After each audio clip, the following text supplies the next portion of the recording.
فأعوذ بالله من الشيطان الرجيم بسم الله الرحمن الرحيم وإذ قتلتم نفسا فادارأتم فيها والله مخرج ما كنتم تكتمون فقلنا اضربوه ببعضها كذلك يحيي الله الموتى ويريكم آياته لعلكم تعقلون ثم قست قلوبكم من بعد ذلك فهي كالحجارة أو أشد قسوة وإن من الحجارة لما يتفجر منه الأنهار وإن منها لما يشقق فيخرج منه الماء وإن منها لما يهبط من خشية الله وما الله بغافل عما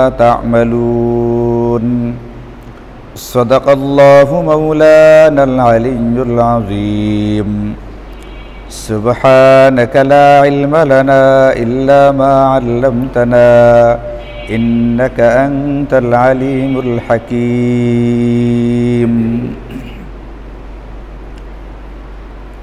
আলহামদুলিল্লাহ আল্লাহ পাকের মেহেরবানি যে আল্লাহ তাআলা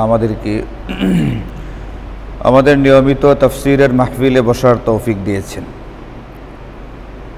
আমাদের আলোচনা ছিল গত সপ্তাহগুলোতে বনি ইসরাইলের একটি প্রসিদ্ধ ঘটনাকে কেন্দ্র করে। তো এটা তো আমাদের মনে থাকার কথা, আদিল নামের এক ব্যক্তিকে হত্যা করা হলো, এরপরে তার ভাতিজা যে নাকি খুনি সে নিজেই বিচার চাইল। তো আল্লাহ পাকের পক্ষ থেকে বলা হইল হযরত মুসা আলাইহিস সালাতু ওয়াস সালামের মাধ্যমে যে একটি গাভী জবাই করে সেই গাভীর একটা অংশ ওই মৃত ব্যক্তির গায়ে স্পর্শ করানোর জন্য, এতে করে সেই মৃত ব্যক্তি জীবিত হবে এবং হত্যাকারী সম্পর্কে খবর বলে দিবে। এখন এখানে গত সপ্তাহের সর্বশেষ যেখানে আমরা তেলাওয়াত করলাম সেখানে ছিল ফাযাবাহুহা ওয়া মা কাদু ইয়াফআলুন। অবশেষে তারা সেই গরু জবাই করলো, যদিও সেটা জবাই করবে বলে মনে হচ্ছিল না। এই যে বিভিন্ন রকমের প্রশ্ন, কী রঙের হবে, কি বয়সের হবে, এটার মধ্যে কোনো ত্রুটি থাকবে কি থাকবে না ইত্যাদি, তাদের আচরণে ভাবভঙ্গিতে মনে হচ্ছিল যেন তারা এটা আসলে জবাই করার মতো অবস্থাতে নেই। এখন এখানে একটি কথা যে অবশেষে তারা যে ধরনের প্রশ্ন করতে যে ধরনের গাভীর বিবরণ আল্লাহ পাকের কাছ থেকে নিল, ওই ধরনের আজীব বা বিস্ময়কর গাভী অবশেষে কোথায় তারা পেল। তো এই ব্যাপারে কিছু কিছু কিতাবে একটা ঘটনা বর্ণনা করা হয়েছে, যদিও এটার সত্যতা নির্ভরযোগ্যতা একেবারে চূড়ান্তভাবে উত্তীর্ণ না। এরপরেও কোনো কোনো তাফসীরের কিতাবে যেহেতু আছে ঘটনাগুলো, এগুলোকে বলা হয়েছে যে যেরকম বিশ্বাস শতভাগ করার সুযোগ নেই, এরকম এগুলোকে একেবারে অবিশ্বাস করারও কোনো সুযোগ নেই। লা নুসাদ্দিকু ওয়া লা নুকাযযিবু, এটাকে পুরাপুরি বিশ্বাসও করা যাবে না এবং পুরাপুরি অবিশ্বাসও করা যাবে না। তো এই ধরনের একটা ঘটনা যে অবশেষে তারা সেই বিস্ময়কর গাভীটা কোত্থেকে পেল।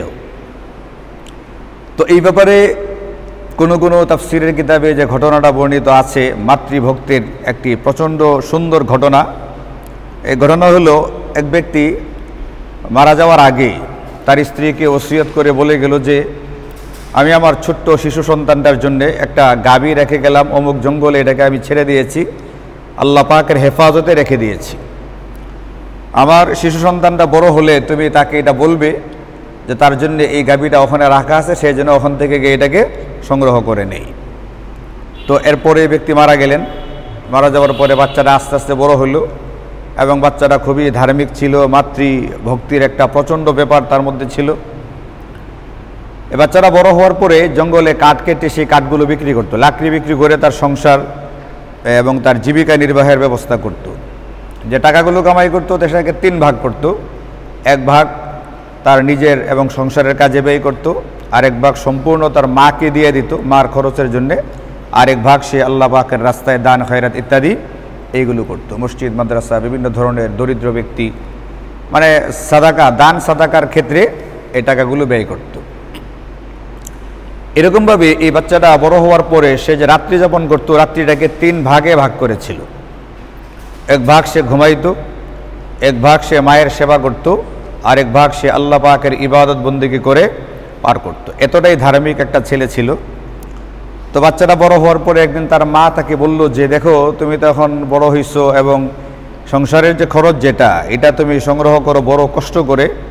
তোমাকে একটা কথা বলি, তুমি এখন বড় হইছো, তোমাকে বলার বয়সও হয়েছে। তোমার আব্বা তো মারা যাওয়ার আগে এরকম এরকম করেছিলেন, একটা গাভী অমুক জঙ্গলে রাখা আছে, তুমি ওখানে যাও, গিয়া এইভাবে ডাক দিবা, হে ইব্রাহিম, ইসমাইল, ইসহাক এবং ইয়াকুবের রব, আমার বাবা আপনার কাছে যে বকরিটা বা যে গাভীটা আমানত রেখেছিলেন আমি সেটাকে চাই। এইভাবে জোরে গিয়ে আওয়াজ দিবা জঙ্গলের ভিতরে। আওয়াজ দেওয়ার পরে গাভী তোমার সামনে আসবে। সেটাকে চেনার উপায় হলো এটা গাঢ় হলুদ বর্ণের হবে। ওই যে প্রশ্নের ভিতরে চাওয়া হয়েছিল, তারা প্রশ্ন করছিল কী রঙের গাভী হবে, তো আল্লাহ পাকের পক্ষ থেকে বলে দেওয়া ছিল এটা, তার রংটা হবে ইন্নাহা বাকারাতুন সফরা ফাকিউল লাউনুহা তাসুরুন নাযিরিন। গাঢ় হলুদ রঙের একটা গাভী হবে, যার রংটা যারা দর্শক যারা দেখবে তাদেরকে মুগ্ধ করবে, তাদেরকে আনন্দ দিবে, মনোমুগ্ধকর দৃষ্টিনন্দন একটি গাভী এরকম লাগবে তোমাদের জবাই করার জন্য। তো এই ধরনের গাভী তুমি ওখানে গিয়ে পাবা। বাচ্চারা ওই জঙ্গলে গেল, গিয়া ডাক দিল এই কথা বলে, হে ইব্রাহিম, ইসমাইল, ইসহাক এবং ইয়াকুবের রব, আমি আমার বাবার যে আমানত রাখা বকরি বা গাভী আপনার কাছে যেটা আছে ওটা আমি চাই। তো ওই রঙের একটা গাভী তার সামনে কিছুক্ষণের মধ্যে আইসা উপস্থিত হইল। তো গাভীটার গর্দানে ধরে সে চাইলো গাভীটাকে তার মায়ের কাছে নিয়ে যাইতে। তখন গাভীটা কথা বলতে শুরু করছে।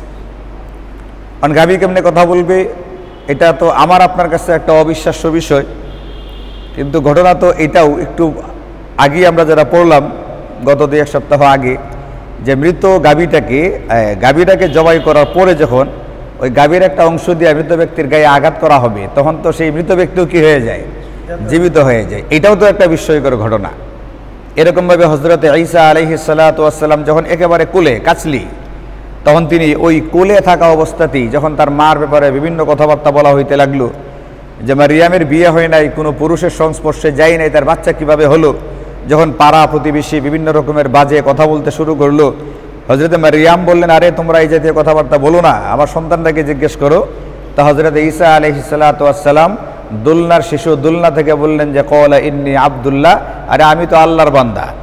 এই যেটা বললেন সেটাও তো বিস্ময়কর ঘটনা। তো আল্লাহ পাকের জন্য এই জাতীয় ঘটনা এইগুলো প্রকাশ করা, এইগুলো বলা, এইগুলো কোনো রকমের কিনা আমাদের জন্য অবিশ্বাস্য বা বিস্ময়কর মনে হলেও আল্লাহ পাকের কাছে এগুলো খুবই স্বাভাবিক বিষয়। একটু পরে আলোচনা আসবে যে পাহাড় কিভাবে মানুষকে মহব্বত করে, কোরআনে কারিমে আছে জড় পদার্থ যেগুলো আছে সেইগুলো কিভাবে কথা বলে, সেগুলো কিভাবে বুঝে, এগুলো সব আল্লাহ পাকের ক্ষমতার ভিতরে।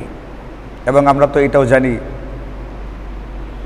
যে মারা যাওয়ার পরে হাসরের ময়দানে আমাদের কর্মকাণ্ড নিয়ে যখন প্রশ্ন করা হবে, তখন বহু মানুষ যারা দুনিয়াতে তাদের মুখের চাপার জোরে চলতো, তারা ওখানেও গিয়ে চাপাবাজি করার চেষ্টা করবে।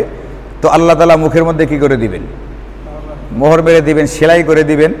তখন কথা বলবে কে, তার হাত, তার পা, এগুলো কথা বলতে শুরু করবে। জানা আছে না আমাদের?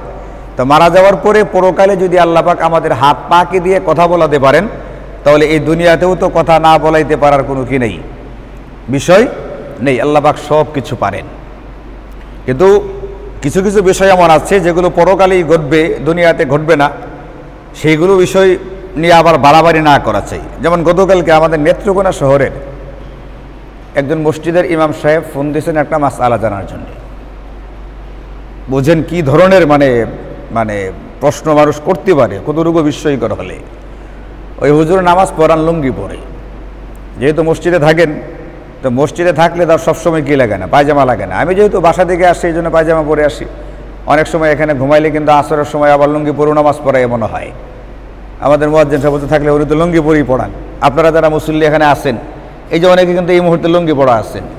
কালাম ভাই আছেন, এরপরে সিয়াম আছে লুঙ্গি পড়া, তারপরে সাহেব আলী ভাই আছেন, এই যে সাইদ ভাই, বাবুল ভাই, আব্দুল সত্তার ভাই দেখা যাচ্ছে না, কিন্তু মনে হয় প্রবল ধারণা লুঙ্গি হবে। এই যে আর লুঙ্গি পড়া, এই যে এখানে আরও দুজন আসছেন, এদেরও কি পড়া। তো লুঙ্গি পরে নামাজ পড়ে আমাদের সমাজে বহু মুসল্লি আছে না, তো ইমাম সাহেব লুঙ্গি পরে নামাজ পড়ায়।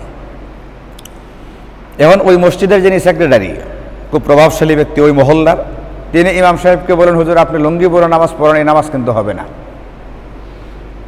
হুজুর বললেন যে না, নামাজ হবে। লুঙ্গি পরে তো বহু মানুষের নামাজ পড়ে, মানে একজন আলেম মাওলানা তিনি ওই সাধারণ মানুষের নমুনা বা দৃষ্টান্ত দিলেন, বহু ইমাম সাহেব তো কী পরে নামাজ পড়ায়, লুঙ্গি পরে নামাজ পড়ে, নামাজ হবে না কেন?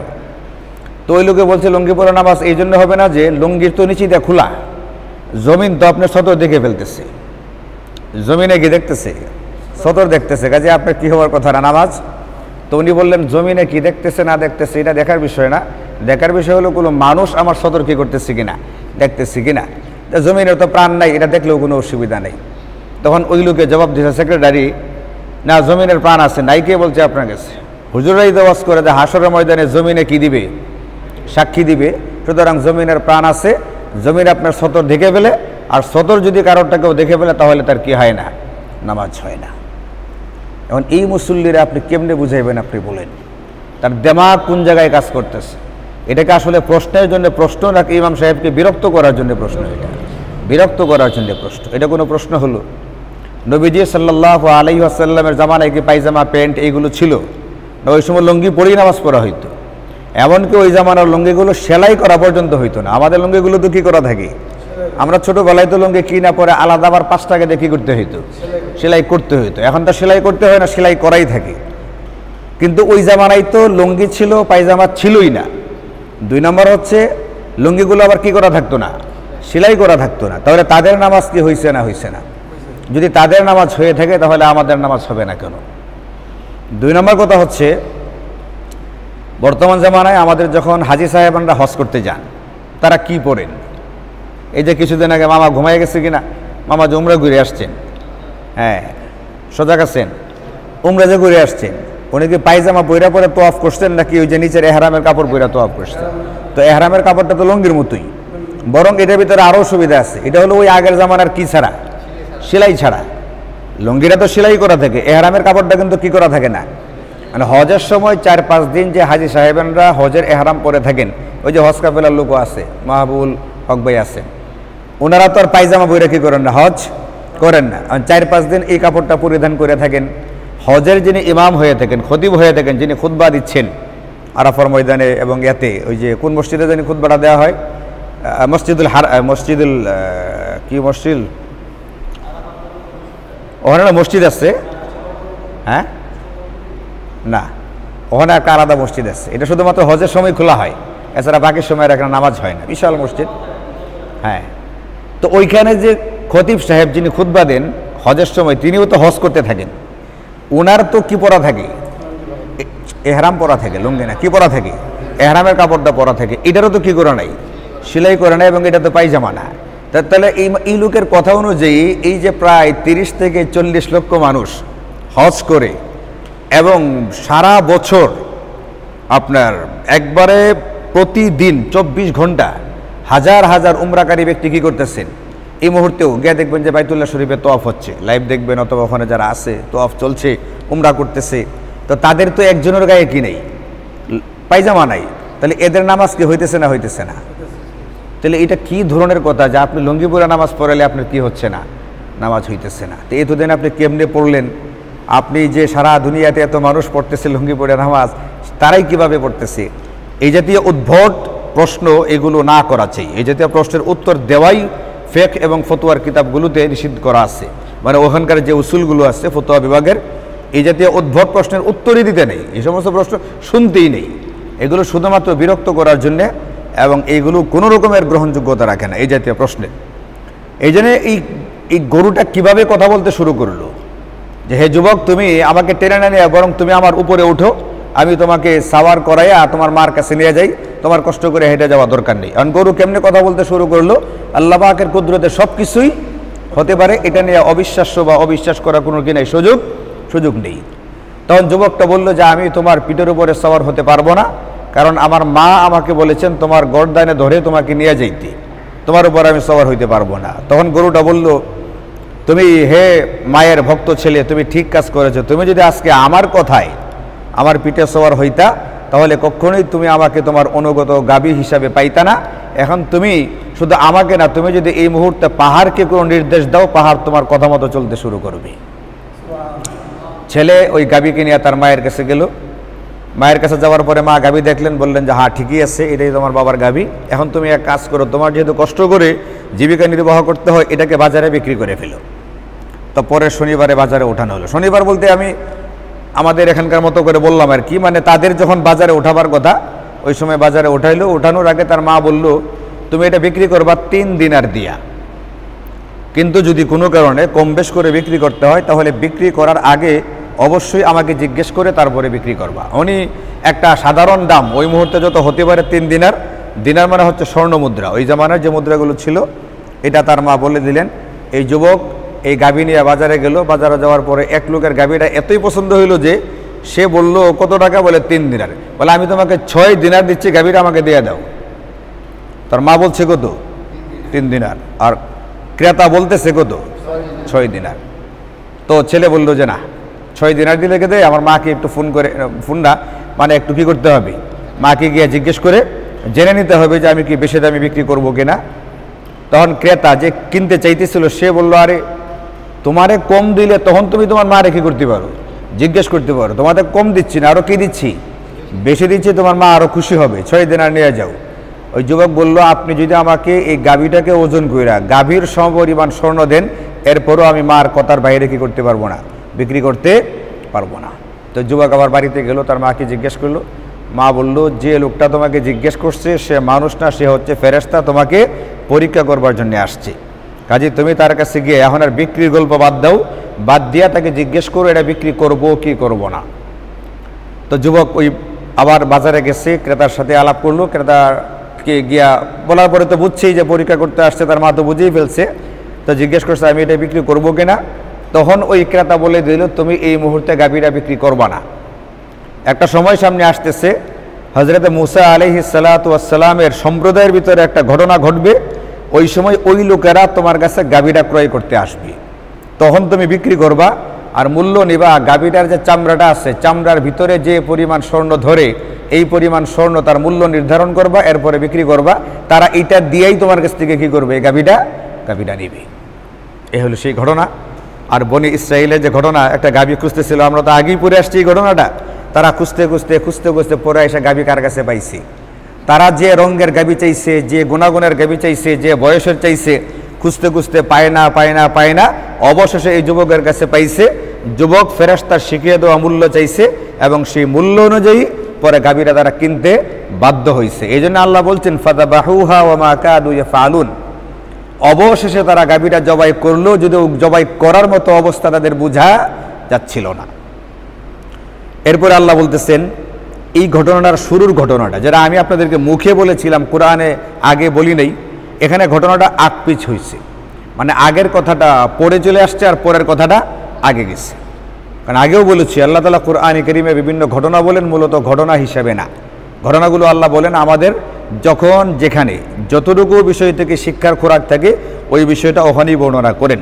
2 নম্বর, কখনো কখনো ঘটনাকে আকপিচ করার দ্বারা 2টা শিক্ষণীয় বিষয় থাকে। তো দুটাকে আলাদা করবার জন্য আগে পিছিয়ে আল্লাহ পাক ইচ্ছাকৃতভাবে করেন। সিরিয়ালভাবে বললে ওখানে 2টা যে আলাদা শিক্ষণীয় বিষয় আছে এটা ধরাই পড়ে না। এই জন্য আগে বলছেন পরের কথাটা, আর আগের কথাটা বলছেন পরে। বলে আগের ঘটনা কি? আগে হইছে হত্যাকাণ্ড, আদিল নামের ব্যক্তিটাকে আগে হত্যা করা হয়েছে, এরপরে হইল গাভীর গল্প। কিন্তু গাভীর গল্প হয়ে গেছে কবে? আগে। আর হত্যাকাণ্ডের ঘটনা এখন বর্ণনা করা হইতেছে। বলে কি হইতেছে বর্ণনা?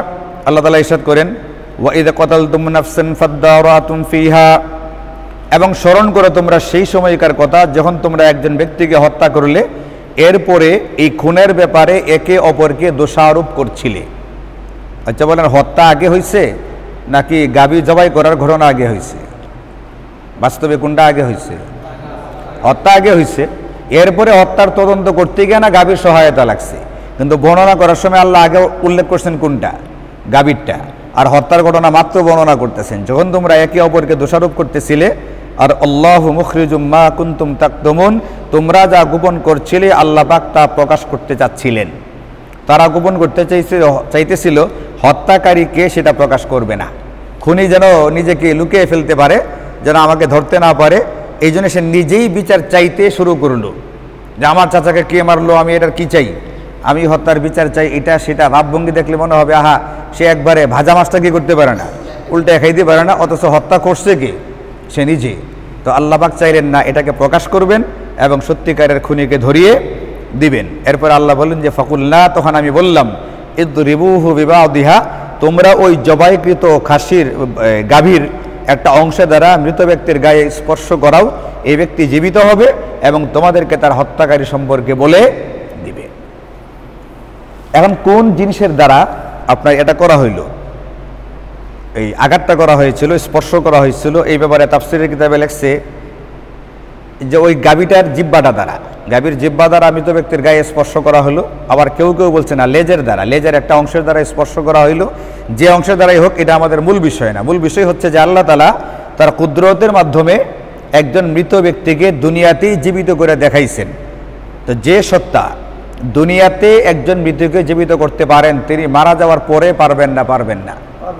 এই জন্য হাদিসে পাকের মধ্যে আছে, হযরত খাব্বাব ইবনে আল-আরাত রাদিয়াল্লাহু আনহু এক লোকের কাছে টাকা পাইতেন, ওই জামানার এক কুখ্যাত কাফেরের কাছে টাকা পাইতেন।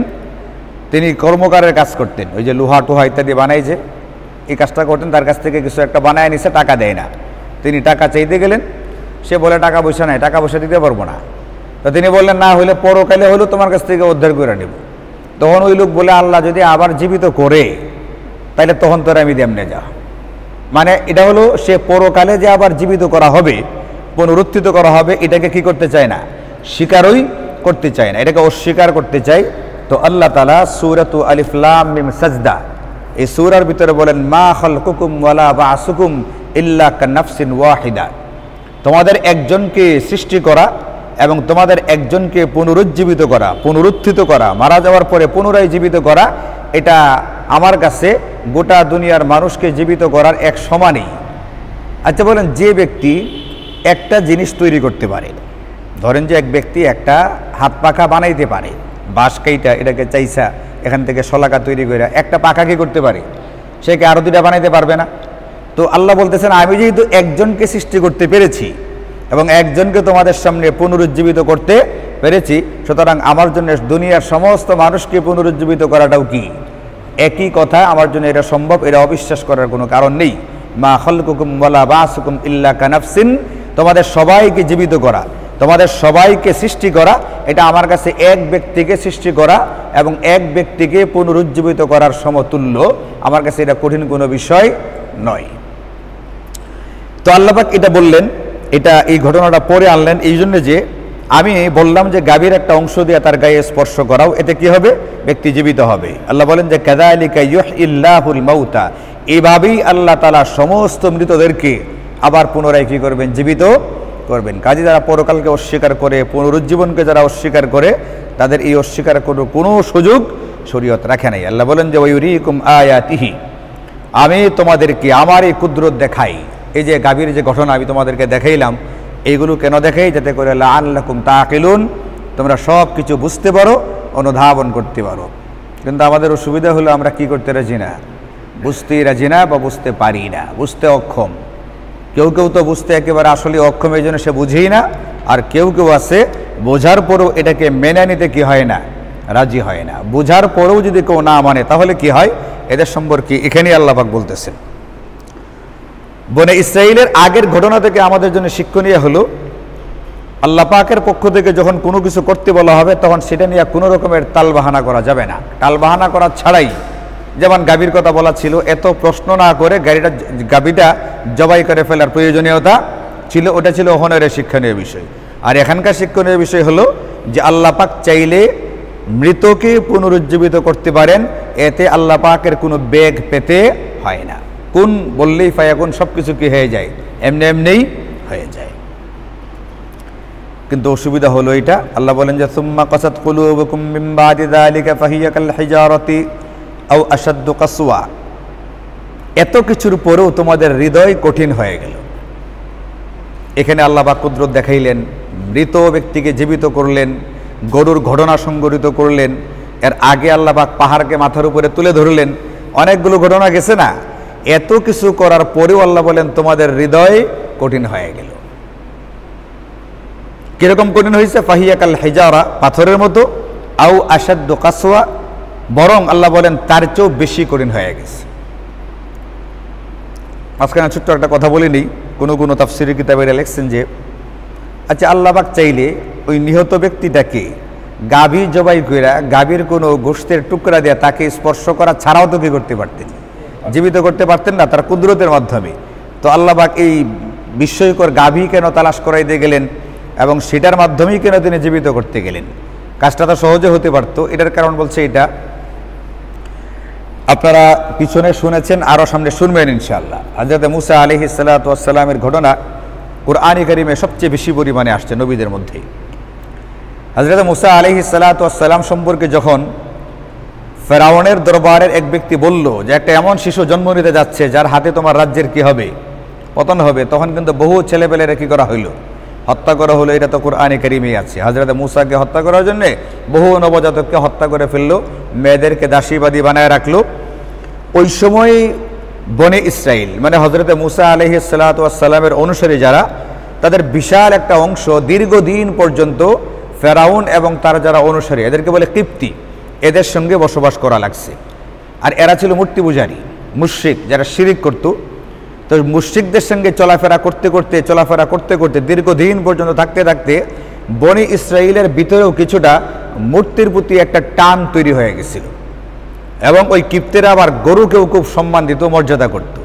যেমন আমাদের পার্শ্ববর্তী হিন্দুস্তানে এরাও যেরকম গরুর মর্যাদা দিয়ে থাকে, মর্যাদাও কি কতটুকু, প্রথমে মা থেকে পরে একবারে কোন পর্যন্ত, দেবতা পর্যন্ত বিশ্বাস করে।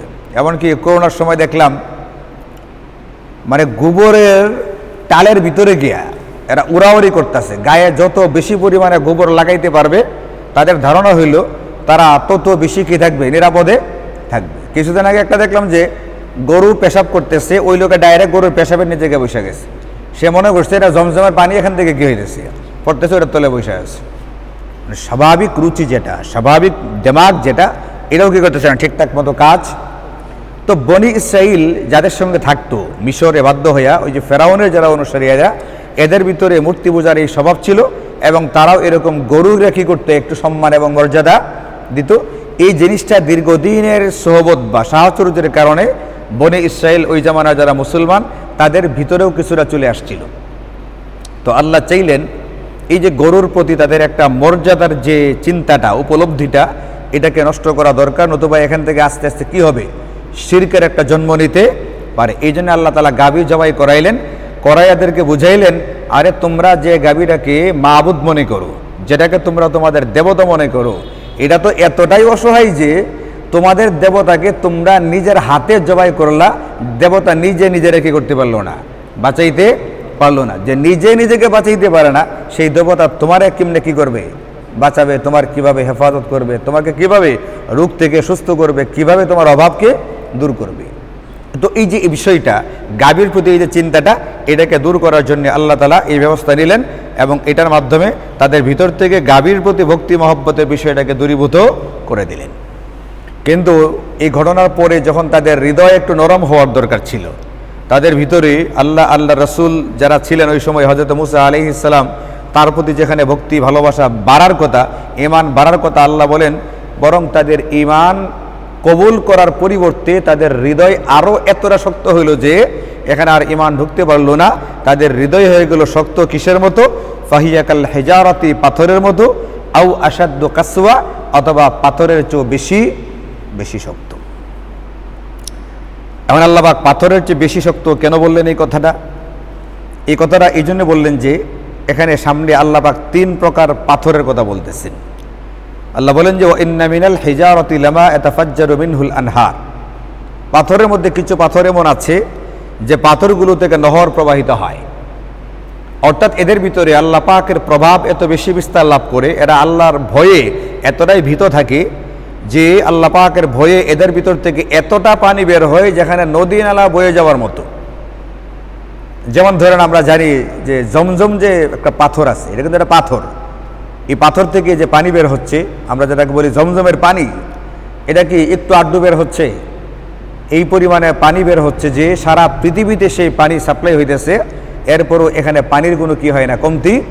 এরপরে 1-2 বছর ধরে এটা সেই হজরতে ইসমাইল আলাইহিস সালাতু ওয়াস সালামের জামানা থেকে এই যে অনবরত পানি বের হচ্ছে, এটার মধ্যে কোনো রকম এমন হয় নাই যে পানি হয়তো বা আর আসবে না বা কমতে দেখা দিচ্ছে। এরকম আল্লাহ বা কুদরত দেয়া রাখছেন, গোটা দুনিয়াতে পানি যাচ্ছে, এরপরও পানি কি হয় না, কমে না।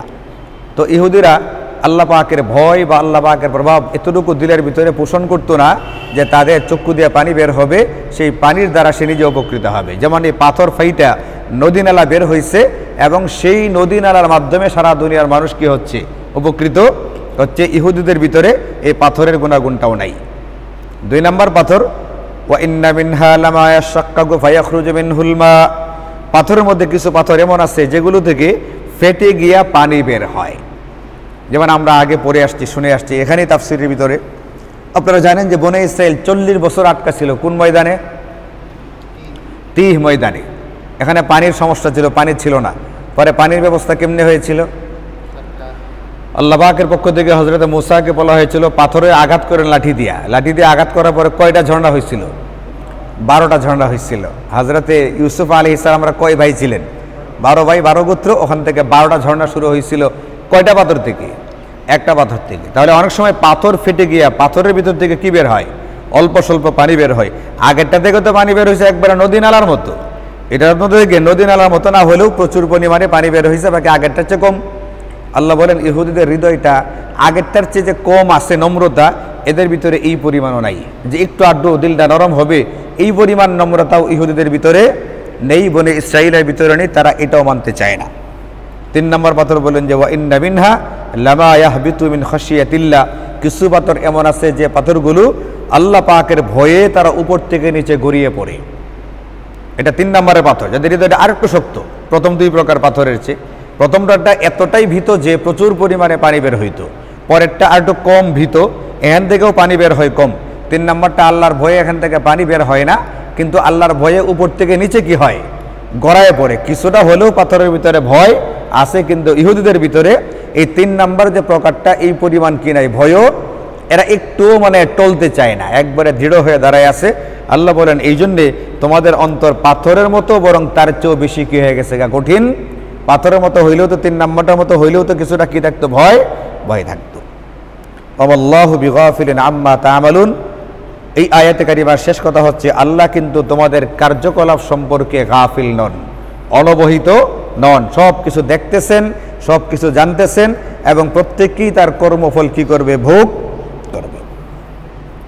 এখন এখানে আমরা পাথর ফেটে যে পানি বের হয়, এগুলো তো আমাদের চোখের সামনেই আছে। আপনারা দুর্গাপুর গেলে দেখবেন, সিলেটে গেলে দেখবেন ঝর্ণা থেকে, পাথর থেকে ঝর্ণা এগুলো বের হচ্ছে। 3 নম্বরটা নিয়ে কারো কোনো কথা থাকতে পারে, তো এই ব্যাপারেও আল্লাহ তাআলা কুরআনে কারীমে বিভিন্ন জায়গাতে উত্তর দিচ্ছেন, ওয়া ইম মিন শাইইন ইল্লা ইউসাব্বিহু বিহামদিহি। এই পৃথিবীর প্রত্যেকটা জড় পদার্থ, প্রত্যেকটা জড় বস্তু আল্লাহ পাকের তাসবিহ পড়ে, কিন্তু তোমরা সেটা কি করতে পারো না, বুঝতে। আচ্ছা, প্রত্যেকটা বস্তু যদি তাসবিহ পড়তে পারে, তাহলে সেই বস্তুটা ভয় পাইতে পারবে না? একটা ইট যদি তাসবিহ পড়তে পারে, তাহলে ইটটা আল্লাহ পাককে ভয় করতে পারবে না? যার ভিতরে তাসবিহ পড়ার মতো যোগ্যতা আছে, তার ভিতরে ভয় করারও কি আছে, যোগ্যতা। বুখারী শরীফের হাদিসের ভিতরে আছে, নবীজি সাল্লাল্লাহু আলাইহি ওয়াসাল্লাম একবার সফর থেকে ফিরতেছেন, যখন দূর থেকে উহুদ পাহাড় দেখা গেল, তিনি বললেন যে হাদা উহুদুন ইউহিব্বুনা ওয়া নুহিব্বুহু। এই যে উহুদ পাহাড় দেখা যাচ্ছে, আমাদের প্রিয় উহুদ পাহাড়, এই পাহাড়টাকে আমরা মহব্বত করি, পাহাড়ও আমাদের কি করে, তো পাহাড় মানুষকে মহব্বত করে। তো পাহাড় যদি মহব্বত করতে পারে, তাহলে পাহাড় কি ভয় পাইতে পারবে না? কাজে পাথর আল্লাহকে ভয় করে। কিভাবে করে? আল্লাহ পাক তাদের ভিতরে সেই উপলব্ধি দিয়ে দিচ্ছেন, আল্লাহ পাক সেটা দিতে পারেন, কাজে কোনো রকমের অসুবিধে নেই। এখন কথা হচ্ছে, শেষ কথা, যে ইহুদিদের ভিতরে এই কঠোরতা কেন আসতে গেল? তাহলে কুরআনের বিধান, মানে তাদের কিতাবের বিধান, তাওরাতের বিধান বা আল্লাহ পাকের হুকুমগুলো মানতে চাইতো না কেন? এর কারণ এখানে বর্ণনা করা হয়নি, অন্য আয়াতে তাদের ঘটনা বর্ণনা করতে গিয়ে আল্লাহ বলেন তার কারণ হইল ফাবিমা নাকুদিহিম মিসাকাহুম লাআন্নাহুম ওয়া জাআলনা কুলুবাহুম কাসিয়া। এরা আল্লাহ পাকের সঙ্গে কৃত অঙ্গীকার বারবার ভঙ্গ করত। ইউহাররিফুনাল কালিমা আম মাওয়াদিহি, এরা তাওরাতের কথাকে বিকৃত করত। ওয়া নাসু হাজ্জাম মিম্মা যুকিরু বিহি, তাদেরকে যে কথাগুলো আল্লাহ পাকের পক্ষ থেকে বলা হইতো তারা এইগুলো ভুলে যেত, মানে এগুলোর উপরে কি করতো না, আমল করতো না।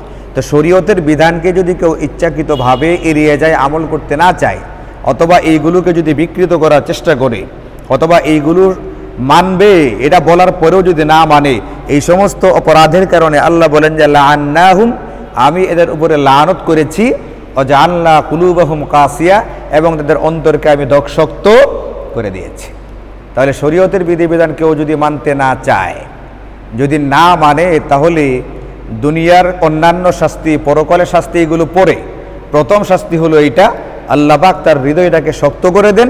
এরপরে সে আর ঈমান আর আকীদা, ঈমান আর আমলের কথা সে কি করতে চায় না, নিতে চায় না, গ্রহণ করতে চায় না, বরং এইগুলোর বিরুদ্ধাচরণ করতে থাকে। এটা সবচেয়ে বড় শাস্তি এবং ভয়ঙ্কর শাস্তি। একটা হলো এই মুহূর্তে আমল করতে পারতেছি না, কিন্তু একটা সময় গিয়ে কী করলাম, আমল করলাম। কিন্তু কেউ যদি এর বিরুদ্ধাচরণ করে, হৃদয়টাকে এতটাই শক্ত করে দেওয়া হয়, সে আর কি করতে পারে না, মৃত্যু পর্যন্ত আমলটাকে যে কবুল করবে এই তৌফিক তাকে আর দেওয়া হয় না। তো বনে ইসরায়েল এইগুলোই করতো, দুষ্টামি করতো, মানতে চাইতো না, উল্টাপাল্টা করতো, টালবাহানা করতো। এই কারণে এদের অন্তর আল্লাহ পাক কঠিন করে দিলেন, তারা এখন আর কি করতে পারে না, সহিটাকে গ্রহণ করতে পারে না। অথচ তারা জানে যে আমাদের নবী যে শেষ নবী, আমাদের নবী যে সত্য নবী, এই কোরআন সত্য কিতাব, বাইতুল মাকদিস, এটা আল্লাহ পাকের পক্ষ থেকে মুসলমানদের জন্য দেওয়া এটা। কিন্তু ইহুদিরা সব জানার পরেও কী করে না, মানে তো না, উল্টা মুসলমান মেরে কী করে ফেলতেছে, নাশবিনাশ করে ফেলতেছে।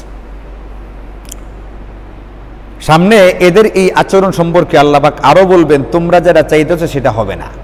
কেন হবে না, তার কারণ আল্লাহ পাক সামনে বলবেন। ইনশাআল্লাহ আমরা তৌফিক হলে আগামী সপ্তাহে শুনবো। আজকে আমাদের যতটুকু তাফসির হলো, এখান থেকে 1 নম্বর শিক্ষণীয় বিষয় হচ্ছে এটা, কোনো ব্যক্তি যদি মায়ের প্রতি ভক্তি শ্রদ্ধা পোষণ করে, মায়ের যথাযথ সেবা করে, অবশ্যই আল্লাহ পাকের পক্ষ থেকে তাকে কি দেওয়া হবে, যথাযথ বিনিময়, বদলা এবং সুযোগ সুবিধা তাকে করে দেওয়া হবে। 2 নম্বর কথা হচ্ছে, আমরা দুনিয়াতে কোনো অপরাধ বা অন্যায় করে যদি গোপন করতেও চাই, সত্যটাকে এক সময় না এক সময় আল্লাহ পাক কী করবেন, প্রকাশ। যেমন এখানে হত্যাকারী হত্যার বিষয়টা গোপন করতে চাইল, আল্লাহ পাক কী করে দিচ্ছেন, প্রকাশ করে দিচ্ছেন। আর আল্লাহ যেটা চান সেটাই কি হয়ে থাকে, দুনিয়াতে বাস্তবায়িত হয়ে থাকে। 3 নম্বর শিক্ষণীয় বিষয় হলো, আল্লাহ পাক যেরকমভাবে দুনিয়াতে মৃতকে জীবিত করে দেখিয়েছেন, পরকালেও আল্লাহ আমাদের সবাইকে আবার কি করবেন, পুনরুত্থিত, পুনরুজ্জীবিত করবেন। ওই জিন্দিগির জন্য আমাদের এখন থেকে প্রস্তুতি নিতে হবে। 4 নম্বর শিক্ষণীয় বিষয় হলো, আল্লাহ পাক তার কুদরত আমাদেরকে দেখাইতেছেন বুঝার জন্যে, লাআল্লাকুম তাআকিলুন, বুঝতে হবে। কাজে বুঝি না, বুঝে আসে না, এই জাতীয় কথা বললে হবে না। আল্লাহ পাক আকল দিছেনই কিসের জন্যে, কাজে দেমাগটা খাটিয়ে কোনটা হক, কোনটা বাতিল, কোনটা ন্যায়, কোনটা অন্যায়, কোনটা সত্য, কোনটা মিথ্যা, এটা বোঝার চেষ্টা করা লাগবে। যদি বনে ইসরাইলের মতো তেরামি করতে থাকে, মানে মাইন বুঝাও মানে না, এমন বহু লোক আমাদের সমাজে আছে, মসজিদই করতেছে, জুব্বা লাগিয়ে করতেছে, কিন্তু হকটা মানতে কিনা রাজি না। এরকম হলে হবে না, আমাদেরকে বুঝতে হবে। আল্লাহ বলছেন 4 নম্বর, তোমাদের করণীয় হচ্ছে বোঝার চেষ্টা করো। 5 নম্বর হচ্ছে, কেউ যদি এইগুলো করতে না চায়, তাহলে আল্লাহ পাকের পক্ষ থেকে প্রথম শাস্তি দেওয়া হয় এবং সবচেয়ে ভয়ঙ্কর শাস্তি দেওয়া হয়, তার হৃদয়টাকে পাথরের চৌকি করে দেওয়া হয়, কঠিন করে দেওয়া হয়। ফলে সে আর কখনোই সত্যটাকে কি করতে পারে না, গ্রহণ করতে পারে না। এবং আজকের সর্বশেষ শিক্ষণীয় বিষয় হচ্ছে 6 নম্বর, আল্লাহ বলেন যে ওয়াল্লাহু বিগাফিরিন আম্মা তা'মালুন, আল্লাহ কিন্তু তোমাদের কার্যকলাপ সম্পর্কে কি না, মানে উদাসীন নন, গাফিল নন, অনবহিত নন। আল্লাহ পাক সব কিছু সম্পর্কে কি আছেন, খবর রাখতেছেন, সব কিছু জানেন, সব কিছুর হিসাব পাই পাই করে দেওয়া হবে এবং নেওয়া হবে। আল্লাহ তাআলা আমাদেরকে এগুলো বুঝার, মানার এবং এইগুলোর উপরে আমল করার তৌফিক দান করুন। আলহামদুলিল্লাহি রাব্বিল